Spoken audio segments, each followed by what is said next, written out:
Hello डीएवियंस, चलिए maths के chapter 9 को पूरा रिवाइज करते हैं। ये एक शॉर्ट वीडियो है जिसमें कम समय में चैप्टर के हर टॉपिक को हमें डिस्कस करना है विथ एग्जांपल्स, ताकि एग्जाम में कहीं से भी क्वेश्चन पूछा जाए आप आसानी से सॉल्व कर पाएँ। इस चैप्टर के सारे इंपॉर्टेंट क्वेश्चन आंसर आपको इस वाले बुक में मिल जाएंगे, आप इसको परचेज कर सकते हैं। यहाँ पर व्यू प्रोडक्ट का आइकन है, उस पर क्लिक कीजिए, आपको परचेज करने का लिंक मिल जाएगा। इसके अलावा आप हमारे वेबसाइट को भी विजिट कर सकते हैं। यहाँ पर आपको बहुत सारे पीडीएफ्स मिल जाएंगे जिससे आपका एग्जाम प्रिपरेशन और बेटर हो जाएगा। इस चैप्टर के नोट्स को भी हम दो पार्ट्स में डिवाइड कर दिए हैं। सबसे पहले हम लोग सारे कॉन्सेप्ट्स को रिव्यू करेंगे, उसके बाद हम लोग क्वेश्चंस पे आएंगे जिसको सॉल्व करके आपका कॉन्सेप्ट और क्लियर हो जाएगा। सबसे पहले हमें समझना है कि लीनियर इक्वेशंस क्या होते हैं। अगर किसी इक्वेशन में आपको वेरिएबल के ऊपर पावर 1 दिखे, 1 से ज़्यादा पावर नहीं होना चाहिए, उस इक्वेशन को हम लोग लीनियर इक्वेशन कहेंगे। एग्जाम्पल के लिए ax plus B equal to 0 है, यहाँ पे वेरिएबल x है, a और b कांस्टेंट है। इसको वेरिएबल मत मानने का गलती कीजिएगा। यहाँ पे x वेरिएबल है और इसका हाईएस्ट पावर 1 है, इसीलिए इसको हम लोग लीनियर इक्वेशन कह सकते हैं। लीनियर इक्वेशन को सॉल्व करने का कुछ नियम है जो कि आप जानते भी होंगे, हम रिवाइज करवा देते हैं। सबसे पहले हम लोग क्या कर सकते हैं कि किसी नंबर को दोनों साइड ऐड कर सकते हैं, या किसी नंबर को दोनों साइड से सब्ट्रैक्ट कर सकते हैं, या किसी नंबर को दोनों साइड मल्टीप्लाई या डिवाइड कर सकते हैं। ये तीन चीज़ अगर हम करेंगे तो अपने आप हमारा इक्वेशन जो है सॉल्व होने लगेगा। अगर आप ये सारा चीज़ नहीं करना चाहते तो आप सिंपली ट्रांसपोज कर सकते हैं। ट्रांसपोज करने का मतलब हुआ कि इक्वल टू के एक साइड से दूसरे साइड टर्म्स को भेजना। जब भी इक्वल टू से एक साइड से दूसरे साइड कोई टर्म जाता है तो प्लस वाला उस पार जाके माइनस वाला बन जाता है, माइनस वाला उस पार जाके प्लस वाला बन जाता है, मल्टीप्लाई वाला उस पार जाके डिवाइड बन जाता है, और डिवाइड वाला उस पार जाके मल्टीप्लाई हो जाता है। इस मेथड को हम लोग कहते हैं ट्रांसपोज मेथड, और जितना क्वेश्चन हम लोग अभी सॉल्व करेंगे उसी मेथड से सॉल्व करेंगे। इक्वेशन को सॉल्व करने के बाद जो सॉल्यूशन आता है उसको चेक करने के लिए अगर बोला जाए तो जो वैल्यू आपको मिलेगा x का, यानी कि वेरिएबल का जो वैल्यू मिलेगा उसको आप इक्वेशन के LHS में भी पुट कर दीजिएगा, RHS में भी पुट कर दीजिएगा, दोनों को सॉल्व कीजिएगा। दोनों तरफ अगर सेम वैल्यू आ गया तो कहेंगे कि हमारा सॉल्यूशन जो है 100% करेक्ट है, और इस तरह से हम अपने सॉल्यूशन को वेरीफाई भी कर सकते हैं। लीनियर इक्वेशन से रिलेटेड जो वर्ड प्रॉब्लम्स होते हैं इसमें बच्चों को काफ़ी दिक्कत होती है। वर्ड प्रॉब्लम जब भी दिया जाए तो सबसे पहले आप उसको अच्छे से पढ़िएगा, उसमें वेरिएबल्स को आप मानिएगा, जो भी चीज़ अननोन होगा ना उसको पहले लेट कीजिएगा। उसके बाद उस वेरिएबल की मदद से आप इक्वेशंस क्रिएट कीजिएगा, इक्वेशन आपको सॉल्व करना होगा, और उसके बाद जो आंसर आएगा ना उसको एक बार मन ही में पुट करके वेरीफाई कर लीजिएगा कि जैसे क्वेश्चन पूछा गया था उस तरह से मेरा आंसर सूट कर रहा है या नहीं। अभी हम करके भी आपको बताएंगे। कुछ इंपॉर्टेंट एग्जांपल्स है जिसकी मदद से आप वर्ड प्रॉब्लम्स को सॉल्व कर सकते हैं। जैसे कि एज प्रॉब्लम वाला अगर क्वेश्चन आता है तो उसमें अगर आप प्रेजेंट एज को x मान लेते हैं तो n ईयर्स आफ्टर जो एज होगा वो x प्लस n होगा। जैसे कि अगर अभी का एज x है तो 10 साल के बाद का एज क्या होगा, x प्लस 10 हो जाएगा। 10 साल पहले का एज क्या होगा तो x माइनस 10 हो जाएगा। तो इसी तरह से हम लोग लेट करेंगे। उसी तरह से 2 डिजिट का नंबर अगर मानना पड़ जाए, 2 डिजिट का नंबर जब भी मानेंगे तो एक जगह एक डिजिट को रखेंगे x, दूसरे जगह दूसरे डिजिट को रखेंगे y, और इसका जो वैल्यू होगा ना वो हो जाएगा 10x प्लस वाई।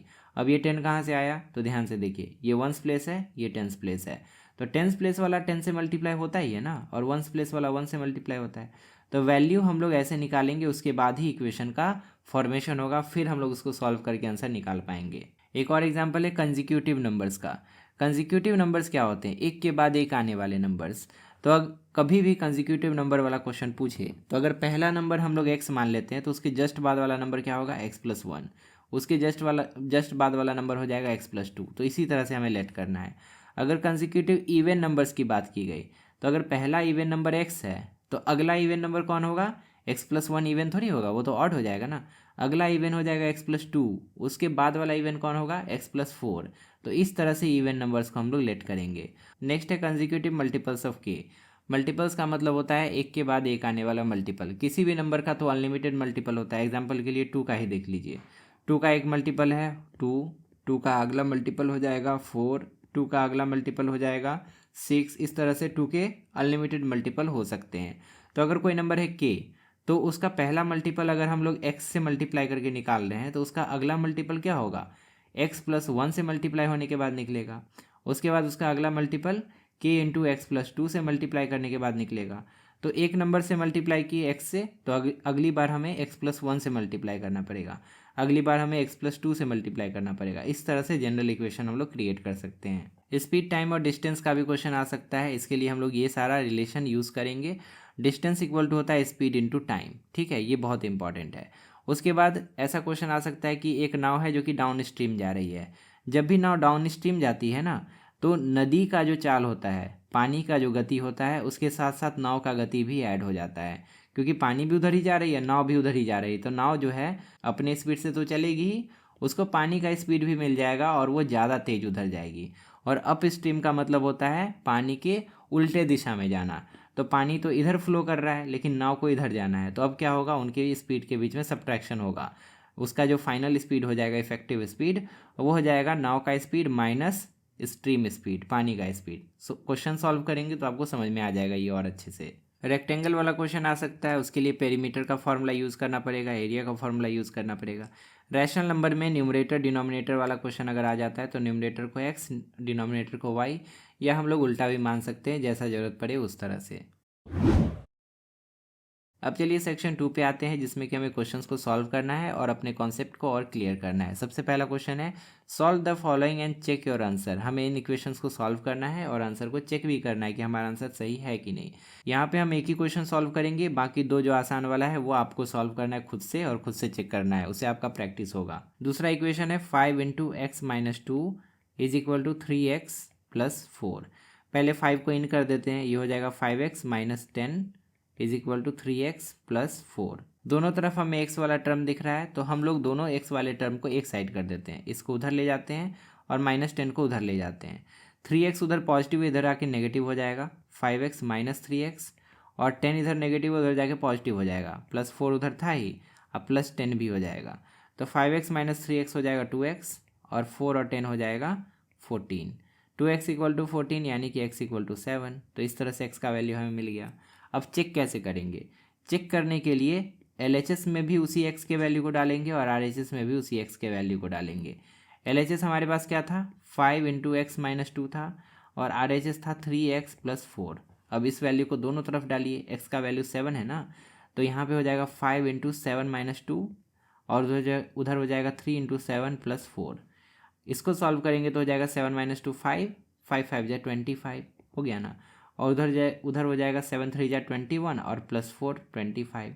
तो दोनों तरफ 25 आ रहा है, मतलब LHS = RHS वेरीफाइड। हमारा जो आंसर है वो वेरीफाई हो चुका है, हमने बिल्कुल सही सॉल्व किया है। इसी तरह से इन दोनों में भी x का वैल्यू निकालिएगा। जो भी x का वैल्यू आए उसको आप LHS RHS दोनों में रखिए, LHS RHS दोनों में रखिए।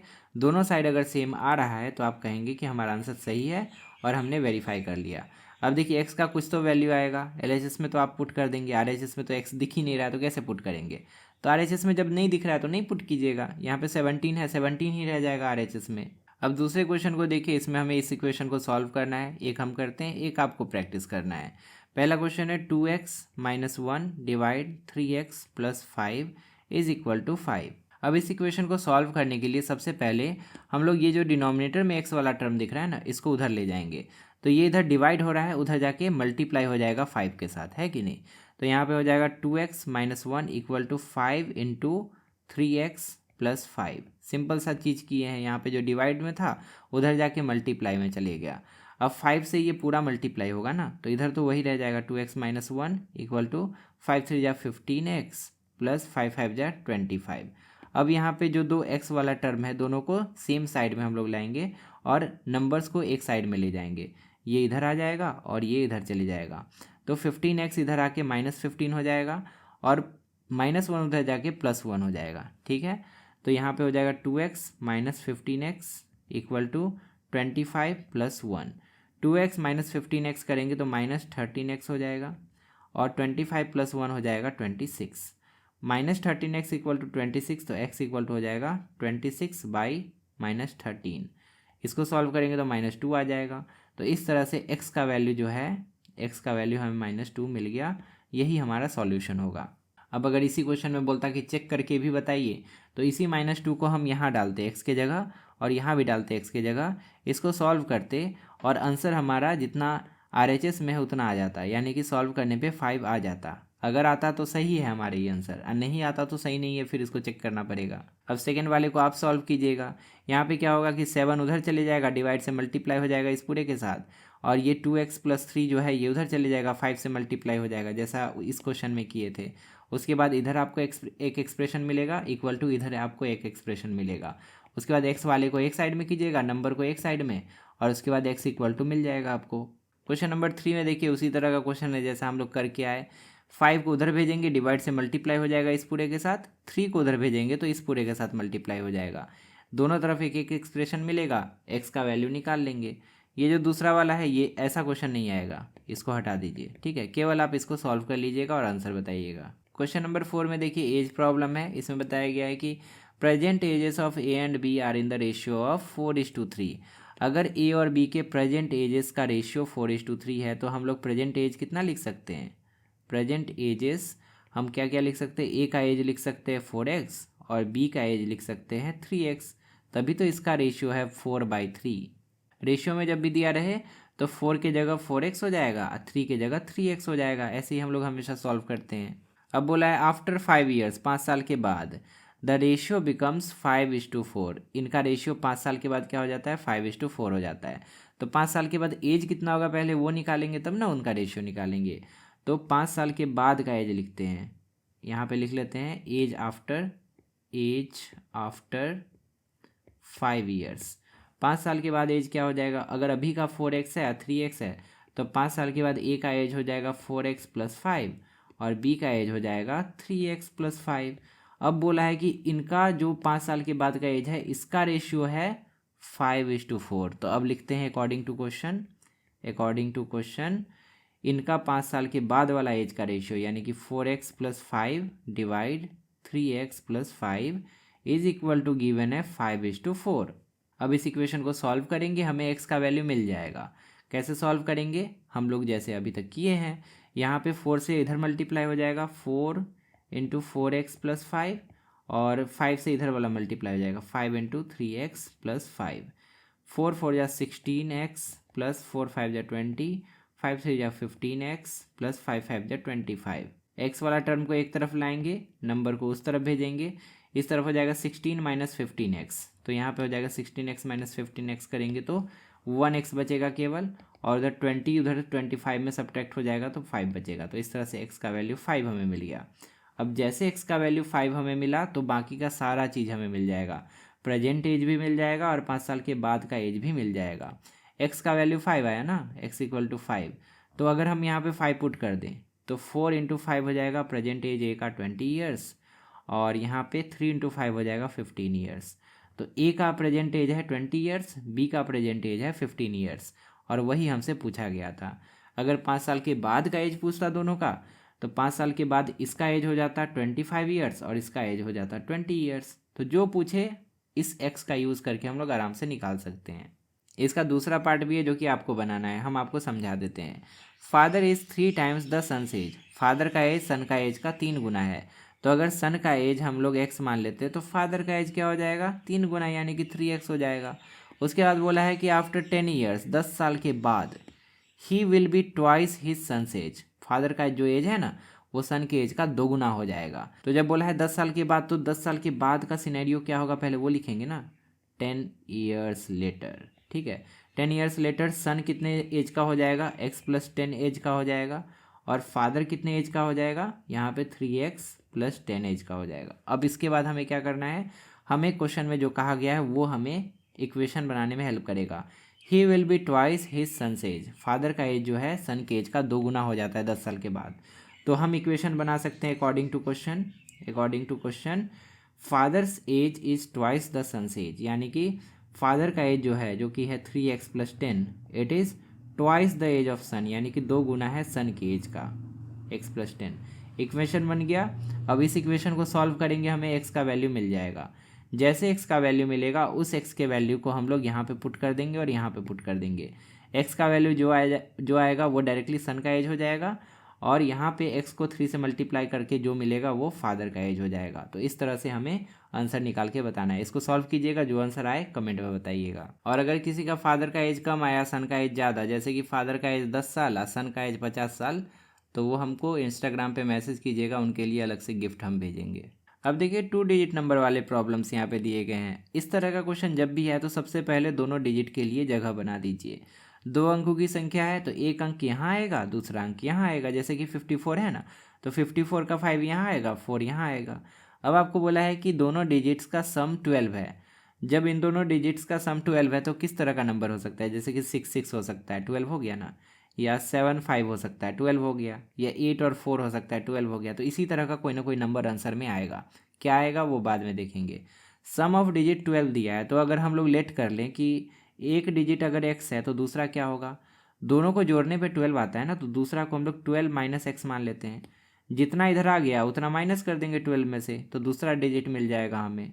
अब बोला है reverse number exceed original by 54।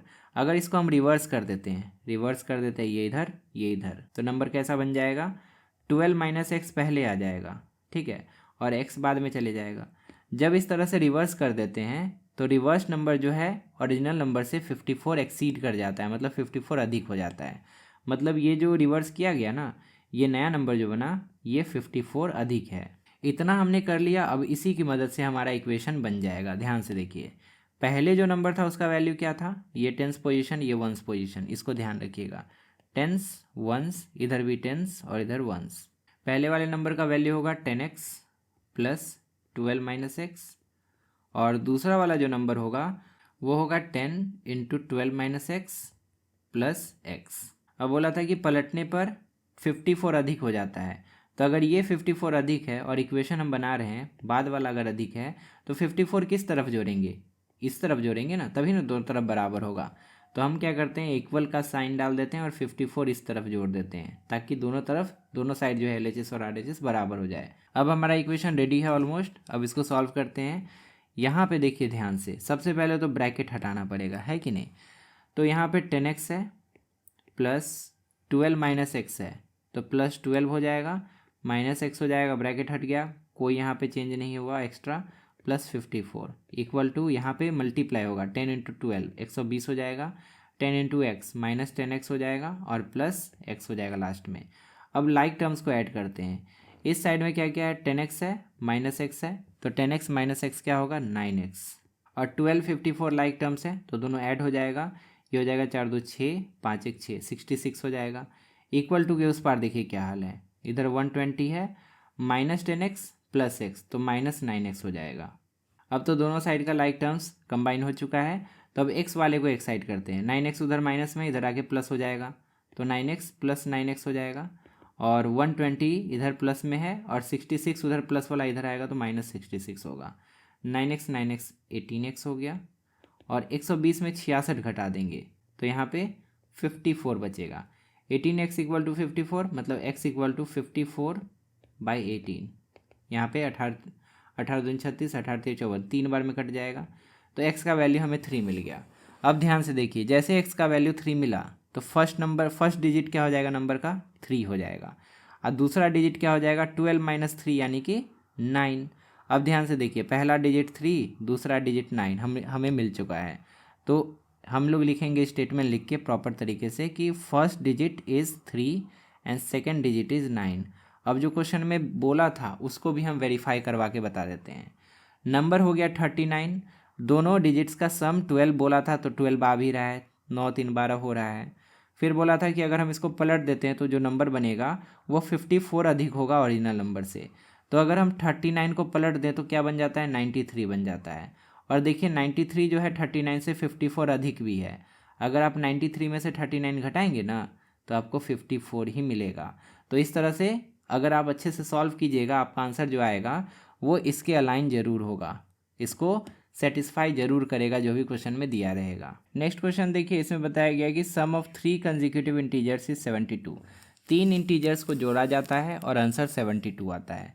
तो कंसेक्यूटिव है, यानी कि अगर पहला इंटीजर x होगा तो उसके जस्ट बाद आने वाला इंटीजर कौन होगा? x प्लस 1 होगा। उसके जस्ट बाद आने वाला इंटीजर कौन होगा? x प्लस 2 होगा। तो इस तरह से हमें लेट कर लेना है 3 इंटीजर्स को। उसके बाद बोला है कि इनका सम 72 है, यानी कि इक्वेशन बनाना तो आसान है, x प्लस दूसरा x प्लस 1 प्लस तीसरा x प्लस 2, तीनों को जोड़ने के बाद 72 आ जाना चाहिए। बन गया इक्वेशन। अब बस x का वैल्यू हमें निकालना है। एक्स एक्स एक्स 3x हो गया प्लस 2 और 1 3 हो गया इज इक्वल टू 72।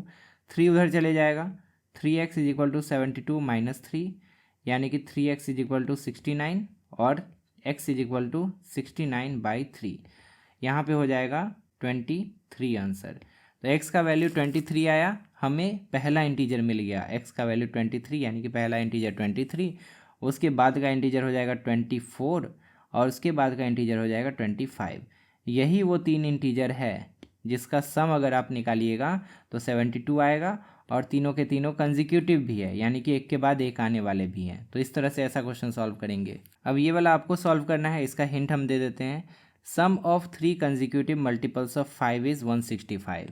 5 का 3 कंजिक्यूटिव मल्टीपल है, तो 5 का पहला मल्टीपल अगर हम लोग 5 इंटू एक्स मान ले तो दूसरा मल्टीपल क्या हो जाएगा 5 इंटू एक्स प्लस 1 होगा और तीसरा मल्टीपल क्या होगा 5 इंटू एक्स प्लस 2 हो जाएगा। इस तरह से तीनों मल्टीपल्स को हमने लेट कर लिया।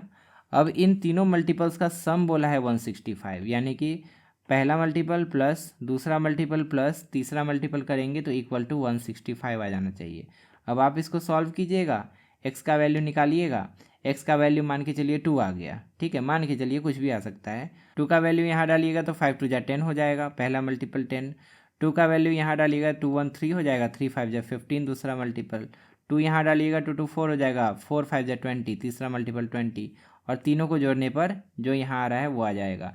लेकिन यहाँ पे हम गलत डाले हैं ना, अपने मन से डाले हैं ना, तो यहाँ तो 165 नहीं आ रहा है ना, लेकिन वहाँ पे 165 आपका आ जाएगा अगर आप सही एक्स का वैल्यू निकालेंगे तो। अब क्वेश्चन नंबर 7 देखिए, इसमें बोट वाला क्वेश्चन है, अप स्ट्रीम डाउन स्ट्रीम वाला, बहुत इंपॉर्टेंट है। इसमें कहा गया है कि एक बोट है जो कि डाउन स्ट्रीम डायरेक्शन में अगर जाती है तो 6 ही घंटा में ट्रैवल कर लेती है और अप स्ट्रीम डायरेक्शन में जाती है तो उसको 7 घंटा लग जाता है। अगर स्ट्रीम का स्पीड 2 किलोमीटर पर आवर है तो बोट का खुद का स्पीड क्या होगा रुके हुए पानी में, ये हमें बताना है। तो ध्यान से देखिए, डाउन स्ट्रीम का मतलब हुआ कि पानी जो है ना इस डायरेक्शन में अगर बह रहा है तो अगर इसी डायरेक्शन में अगर नाव जाए तो उसको हम लोग कहेंगे डाउन स्ट्रीम, ठीक है। नाव अगर स्टिल पानी पे चले तो उसका खुद का तो कुछ स्पीड होगा ना, तो नाव का स्पीड मान लेते हैं कि x किलोमीटर पर आवर है और यहाँ पे पानी का स्पीड दिया है कितना 2 किलोमीटर पर आवर। अब अगर नाव इस डायरेक्शन में जाती है, इस डायरेक्शन में अगर जाएगी तो पानी का स्पीड उसके साथ एडअप हो जाएगा, पानी उसको कॉम्प्लीमेंट करेगा। तो यहाँ पे इस डायरेक्शन में नाव का स्पीड क्या हो जाएगा x plus 2 kilometre per our. लेकिन नाव अगर अपोजिट डायरेक्शन में जाती है इधर, तो उसका स्पीड जो है ना एडअप नहीं होगा, वो उसको एक तरह से माइनस करने लगेगा, डिग्रेड करने लगेगा उसकी स्पीड को। तो नाव का खुद का स्पीड है x किलोमीटर पर आवर, लेकिन पानी उसको उल्टा डायरेक्शन में धकेल रही है तो उसका स्पीड घट जाएगा, वो हो जाएगा x minus 2 kilometre per hour. नाव को इधर जाने में कितना समय लगता है और इधर जाने में कितना समय लगता है वो भी दिया है। नाव को डाउन स्ट्रीम जाने में 6 ही घंटा का समय लगता है, लगे भी क्यों ना, क्योंकि नीचे जाते समय तो इसका स्पीड ज़्यादा है ना, तो नीचे जाते समय उसको 6 ही घंटा का समय लगता है और ऊपर जाते वक्त उसको ज़्यादा समय लग जाता है, 7 घंटे का समय लग जाता है। अब देखिए, चाहे नाव अप स्ट्रीम में जाए या डाउन स्ट्रीम में जाए, डिस्टेंस तो सेम है ना, तो दोनों केस के लिए डिस्टेंस को हम लोग इक्वल मान सकते हैं और उसी की मदद से हमें इसका जो x का वैल्यू है, नाव का जो स्पीड है ओरिजिनल, वो हमें पता चल जाएगा। तो अगर हम लोग अप स्ट्रीम के डायरेक्शन में डिस्टेंस देखें, distance in upstream will be equal to distance during downstream, ठीक है। दोनों डायरेक्शन में जब नाव जाती है उसका डिस्टेंस सेम होगा। अब डिस्टेंस का फॉर्मूला क्या होता है, डिस्टेंस इज इक्वल टू होता है स्पीड इंटू टाइम, होता है ना। हम लोग यहाँ पे स्पीड इंटू टाइम इधर भी कर देंगे और स्पीड इंटू टाइम उधर भी कर देंगे। ध्यान से देखिए, पहला वाला अप स्ट्रीम के केस में, अप स्ट्रीम ये वाला डायरेक्शन हुआ, इसके लिए स्पीड कितना है x minus 2 kilometre per our, x minus 2 kilometre per our, और टाइम कितना लग रहा है 7 घंटे का। ये बराबर होगा डाउन स्ट्रीम डायरेक्शन में जब जाती है तो उस डिस्टेंस के, इधर हो जाएगा speed x plus 2 kilometre per our और टाइम इधर लग रहा है केवल 6 ही घंटा, तो इंटू 6 कर देंगे। अब इक्वेशन बन चुका है, सॉल्व करेंगे, x का वैल्यू मिल जाएगा जो हमसे पूछा था। 7 दोनों से मल्टीप्लाई हो जाएगा, 7x minus 14 is equal to 6x plus 12। x वाले टर्म को एक तरफ लाते हैं, 7x minus 6x is equal to 12 plus 14। Subtract करके x आ गया और 12 और 14 ऐड कर देंगे तो 12 दूनी 24, 25 26, 26 आ गया। तो हमें पता चल गया एक्स का वैल्यू यानी कि नाव का ओरिजिनल स्पीड हमें पता चल गया 26 किलोमीटर पर आवर। अब देखिए ध्यान से, नाव जो है ओरिजिनली 26 किलोमीटर पर आवर के स्पीड से ही चल रही है, ठीक है। कंक्लूजन हम आपको बता रहे हैं, नाव ओरिजिनली 26 किलोमीटर पर आवर से ही चल रही है, लेकिन जब वो डाउन स्ट्रीम जाती है तो उसका स्पीड बढ़ के 28 हो जाता है, और जब अप स्ट्रीम जाती है तो उसका स्पीड घट के 24 हो जाता है। इसी कारण से ऊपर जाते समय ज़्यादा समय लग जाता है, नीचे आते समय कम समय लगता है। इसी का बी पार्ट भी है, इसका हिंट हम दे देते हैं, आपको खुद से इसको सॉल्व करना है। इसमें बताया कि दो ट्रेन हैं 300 किलोमीटर अपार्ट, उनके बीच का डिस्टेंस कितना है 300 किलोमीटर। तो एक ट्रेन इधर बना लेते हैं और एक ट्रेन इधर बना लेते हैं, और उनके बीच का डिस्टेंस कितना है 300 किलोमीटर्स है, राइट, 300 किलोमीटर। अब बोला है कि ये एक दूसरे की तरफ बहुत स्पीड से जा रहे हैं एंड मीट इन 2 आवर्स, और 2 घंटे में ये एक दूसरे को मिलने वाले हैं, एक दूसरे से एक तरह से मीट करने वाले हैं। अब टकरा ही नहीं जाएंगे, खाली नेगेटिव आप लोग के दिमाग में आता है। मीट करने वाले हैं मतलब ये इधर चले जाएगा, ये इधर चले जाएगा दूसरे लाइन से। आगे बोला है one speed is 20 kilometre per our more than other, एक का स्पीड दूसरे से 20 किलोमीटर पर आवर अधिक है। तो अगर इसका speed x kilometre per our मान ले तो इसका स्पीड हो जाएगा x + 20 किलोमीटर पर आवर, समझे। क्वेश्चन में कहा है कि 2 आवर्स के बाद दोनों एक दूसरे को क्रॉस करेगी, इसका मतलब कि 2 घंटे के बाद ये भी कुछ आगे तक डिस्टेंस ट्रैवल करेगी, और ये ज़्यादा स्पीड से चल रही है तो ये कुछ ज़्यादा डिस्टेंस ट्रैवल करेगी, उसके बाद एक दूसरे को क्रॉस करेगी ये। तो हम लोग क्या करेंगे ना कि ये कितना डिस्टेंस चला ये अलग से निकाल लेंगे, और ये कितना डिस्टेंस चला ये अलग से निकाल लेंगे। और बोला है कि दोनों के बीच अभी 300 किलोमीटर का डिस्टेंस है, तो दोनों का सम कितना हो जाएगा 300 हो जाएगा। उसके बाद फिर एक्स जो होगा अननोन जो होगा वो हमें मिल जाएगा। तो देखिए ये जो पहली ट्रेन है वो 2 घंटे जब चलेगी तो कितना दूर चली जाएगी, हमें पता है कि डिस्टेंस इज इक्वल टू होता है स्पीड इंटू टाइम। तो पहले ट्रेन के द्वारा चला गया डिस्टेंस हो जाएगा x इंटू कितने घंटे के लिए चल रही है 2 घंटे के लिए, तो ये हो जाएगा 2x किलोमीटर, ठीक है। पहली ट्रेन 2x किलोमीटर चली गई।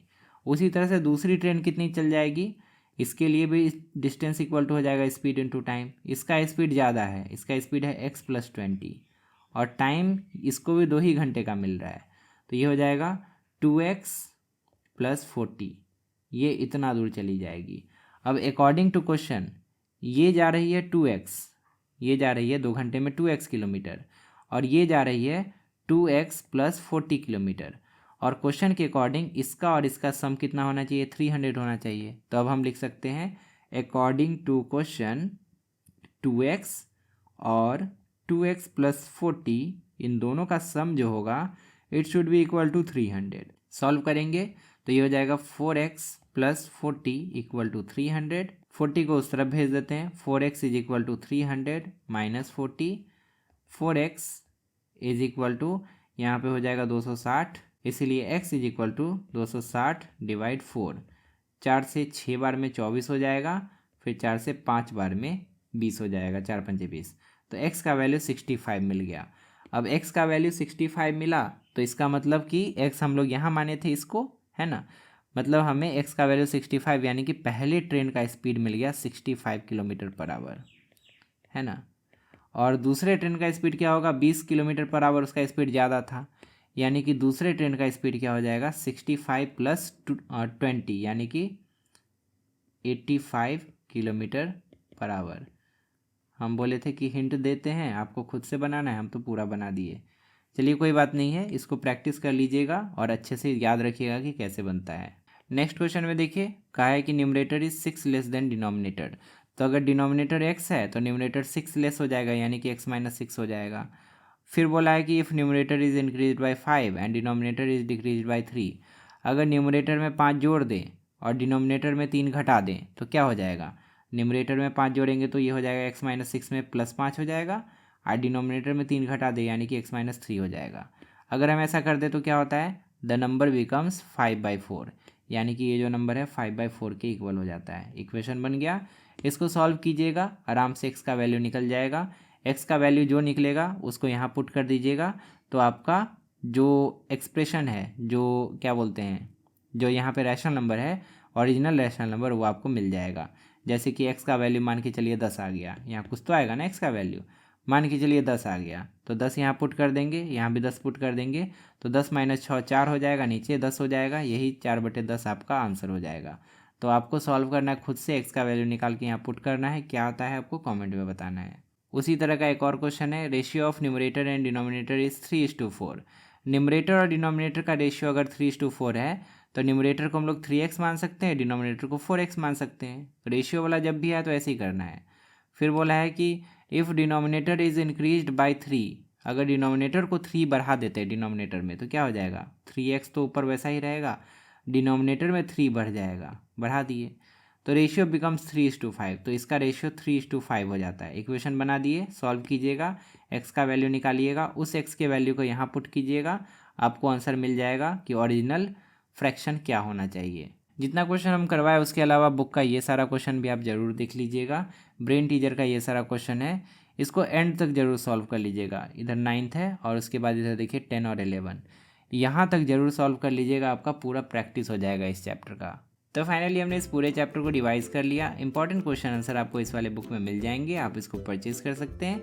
यहाँ पर व्यू प्रोडक्ट का आइकन है, उस पर क्लिक कीजिए, आपको लिंक मिल जाएगा। लेफ्ट साइड में क्लिक करके आप प्लेलिस्ट ओपन कर सकते हैं, जहाँ पे आपको और भी चैप्टर्स के रिवीजन वीडियोस मिल जाएंगे, और राइट साइड में क्लिक करके आप अगला वीडियो देख सकते हैं। फिलहाल इस वीडियो में इतना ही, मिलते हैं अगली क्लास में एक नए चैप्टर के साथ। तब तक के लिए अपना ध्यान रखिए और अच्छे से पढ़ाई करते रहिए।